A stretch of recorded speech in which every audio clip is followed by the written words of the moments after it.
হাতুড়ি দিয়া যখন লোহা বাইরে হইতো, হাতুড়িটা যদি পিছন দিকে থাকতো আর মসজিদের মুয়াজ্জিন যদি ডাক দিত আল্লাহু আকবার আল্লাহু আকবার, ওগো আল্লাহর ওলি,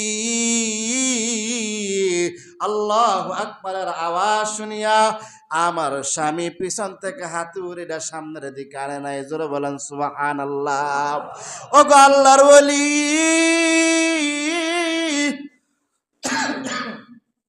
যদি আমার স্বামীর হাতুড়িটা সামনের দিকে থাকতো, মুয়াজ্জিনের আজান শুনিয়া আমার স্বামী আর হাতুড়িটা পিছন দিক দিয়ে নিত না। জোরে বলেন আল্লাহু আকবার। তাহলে দুনিয়ার চাইতে আখিরাতকে বেশি প্রাধান্য দিছে। জোরে বলেন ঠিক কিনা? কিন্তু আমাদের হালত এমন,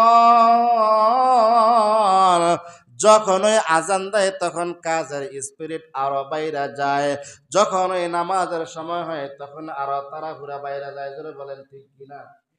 হ্যাঁ, যখন আজান দিয়ে দেয় তখন আরো কামের কি চাপ বাইরা যায়। মানে আজান দিলে আর গরিব টান কি জোহর আজান দিলে কিছুই করতে মাত্র এই কান নিরাইছি, আয় হায় আজকে তো বেচা কিনি হয় নাই, মাথা দিয়ে নষ্ট আমার।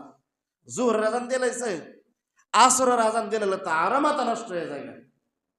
গতকালকে একটা হাদিস পড়ছি, এক বুজুর্গ বলখার এক বাদশাকে জিজ্ঞাসা করে, যখন এই নামাজের সময় হয় তখন আপনি কি প্রস্তুতি নেন?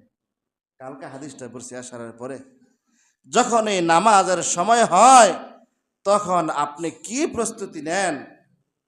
ওই লোক ডাক দিয়া বলে, যখন এই নামাজের সময় হয় তখন আমি ধীরস্থিরতার সাথে ওযু করি। জোরে বলেন সুবহানাল্লাহ। ধীরস্থিরতার সাথে আমি আমার মসজিদে যাই, সেখানে গিয়ে আল্লাহ তাআলার সামনে দাঁড়াই, ধীরস্থিরতার সাথে আমি সালাত আদায় করি। জোরে বলেন সুবহানাল্লাহ। এরপরে আমার সামনে হলো এরকম ভাবে, সামনে হলো আমার আখিরাত, আমার আল্লাহ, ডানে আমার জান্নাত, বামে আমার জাহান্নাম, পিছনে হলো আমার মালাকুল মউত।